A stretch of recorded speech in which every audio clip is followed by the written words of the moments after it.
Hello everyone and welcome to this week's video tutorial. This would be bot 48 and we will be discussing a very infamous black counter with the screen horse defense against red's central cannon. It will be black screen horse defense with double pawn rank cannons. So without further ado, let us begin. Now central cannon,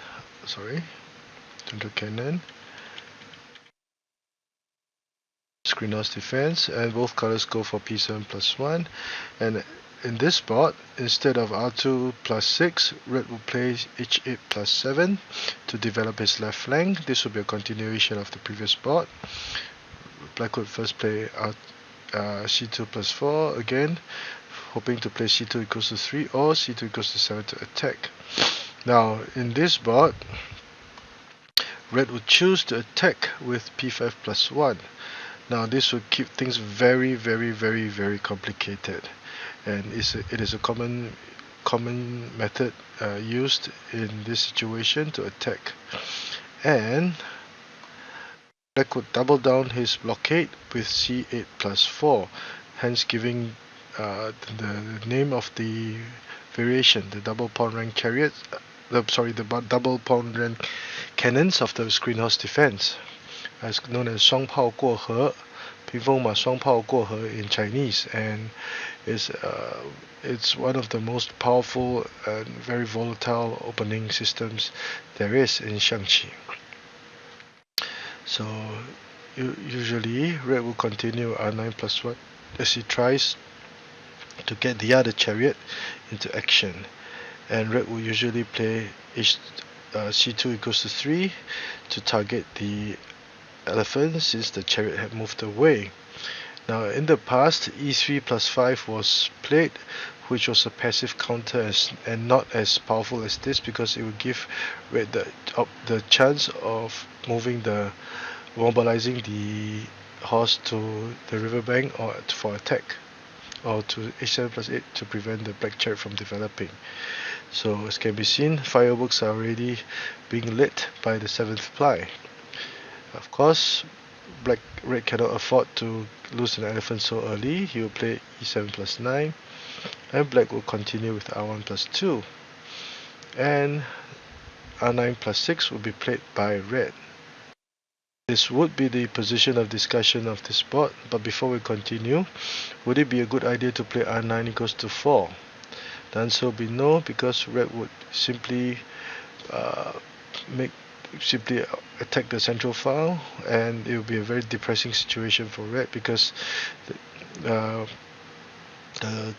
chariot will be attacking this area, and if the advisor moved, the black chariot would be horrible over this flank.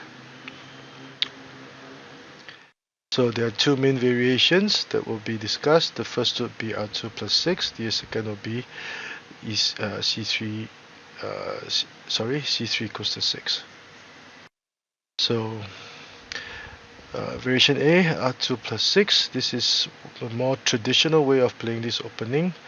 There are many grandmasters who are very expert at this variation, and they have come up with very many complicated lines, but all of them are very aggressive and not for one who is faint of the heart. And black plays very aggressively, giving red the opportunity to apply a fork to gain material. As can be seen, black is bent on sacrificing material for attack. So black will usually use up one move to defend, sacrifice the horse, and then up his defense again. Once the chariot also here, we can see that it cannot retreat, as this cannon was protecting the pawn. It cannot move here because the advisor was covering it. It cannot move here. The chariot would take it out. It cannot move here, or the elephant would be moved. The only move available would be to play r7 plus 1, followed by perhaps r7 equals 6, etc., so that the chariot would gain an open line. So black would use one horse to trade for this close position of the chariot. Red would defend, and black would now play c8 minus 1. Now on the surface, this might appear to be lost in tempo because black advanced and then retreated his cannon again. But this is not the case for this situation because this is a very powerful move. Why is it powerful? First of all, black would now threaten to capture the uh, the pawn and thus capture the red chariot. This horse would be protecting the chariot, so it will be a trade of chariots if red tried to deliver a check over here first. But no matter what red would do, the chariot will be lost. So, and red cannot advance, otherwise, let's say if red advance, black will capture it again. This cannon will be capturing the chariot, which has nowhere to go. So, and usually to prevent this from happening,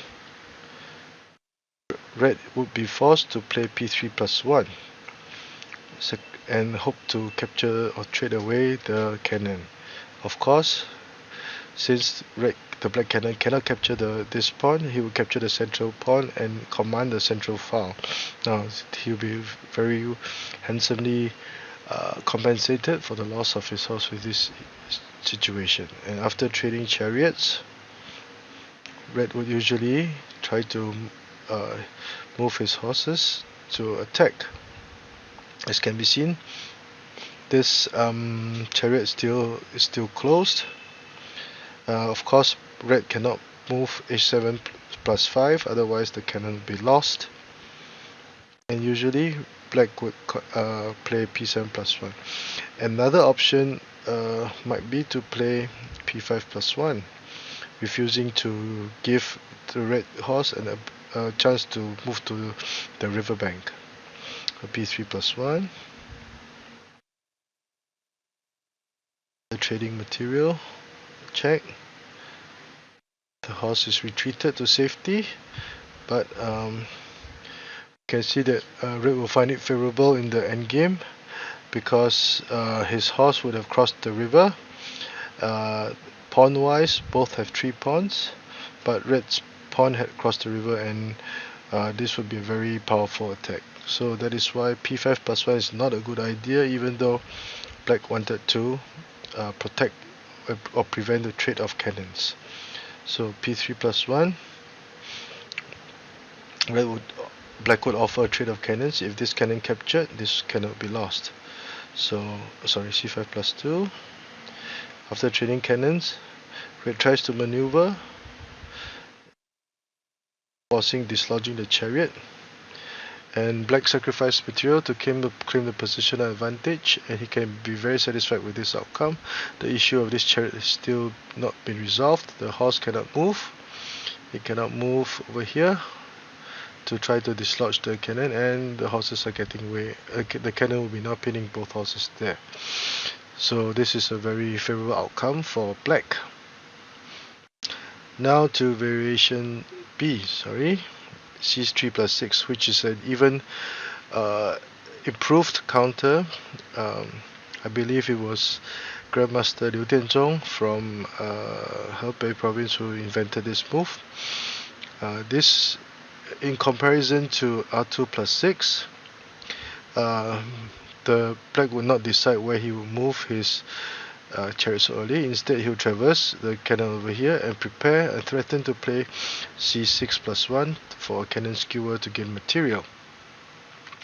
Now, in comparison, this variation will apply even more pressure on red's formation, and this is a very intense battle will ensue. Of course, there are many variations, but the general lines are given in the book.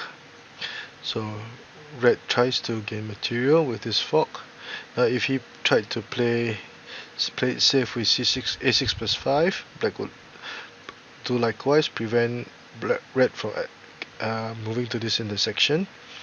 Red would then start his campaign, but black would be faster in moving the chariot for attack.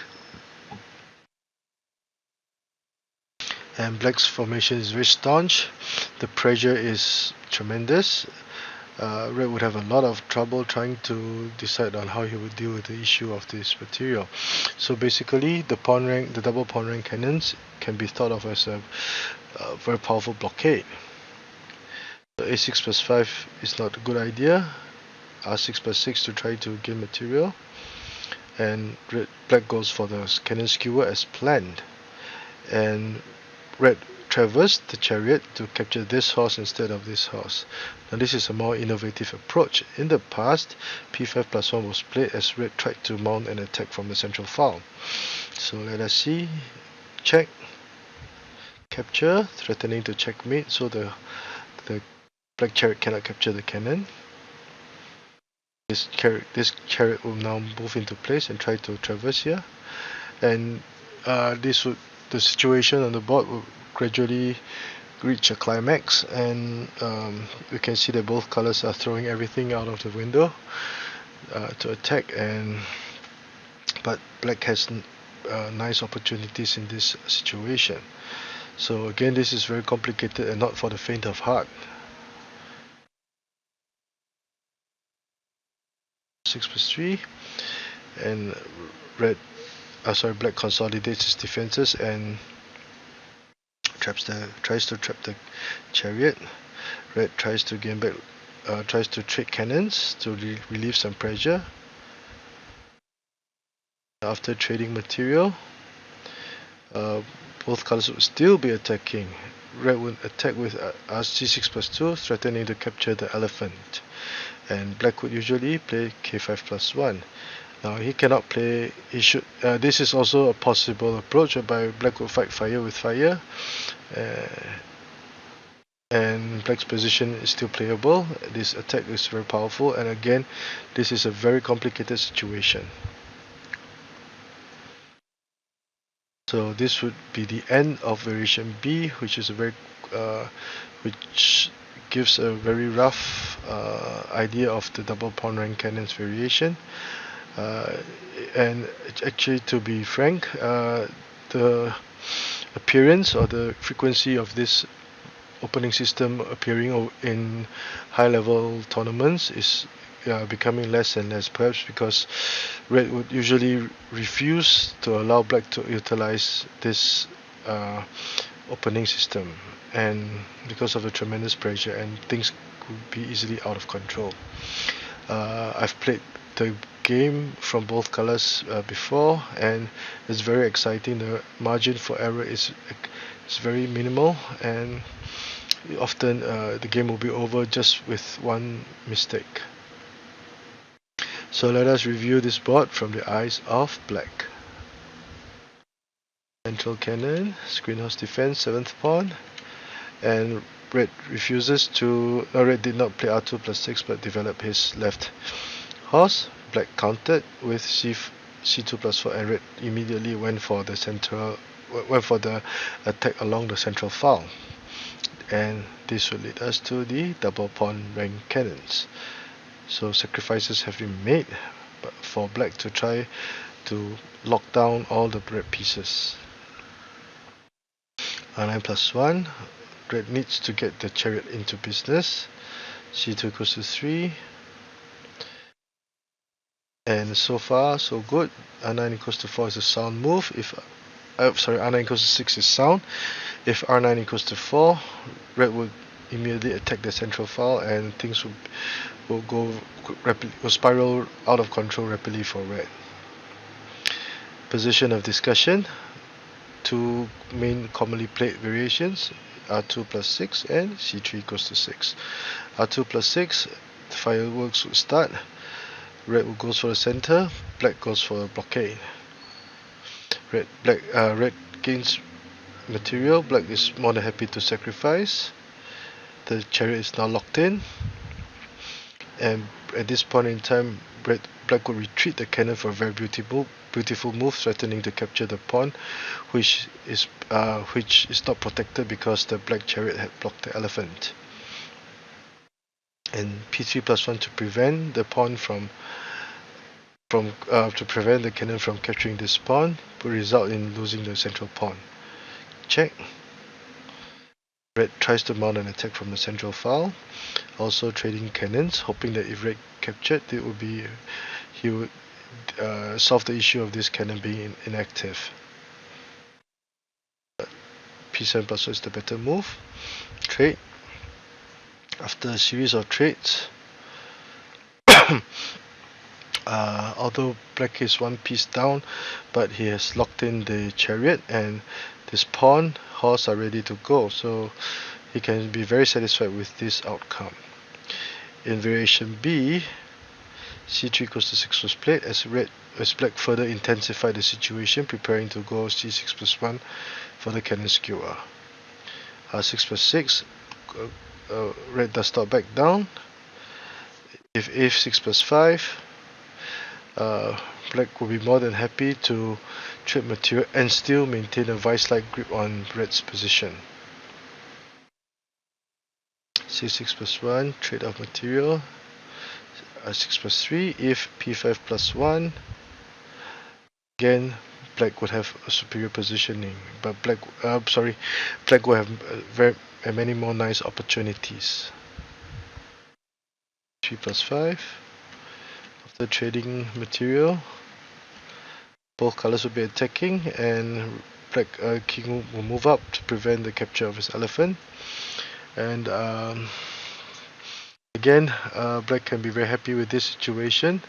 He would have evened out the material deficit and be attacking. So it will be still too early to determine the outcome, but it will be hard for either player to try to control the situation or anticipate what will come next with fair certainty. So if you like the work that I've been doing, please do subscribe to my channel and give this video a thumbs up.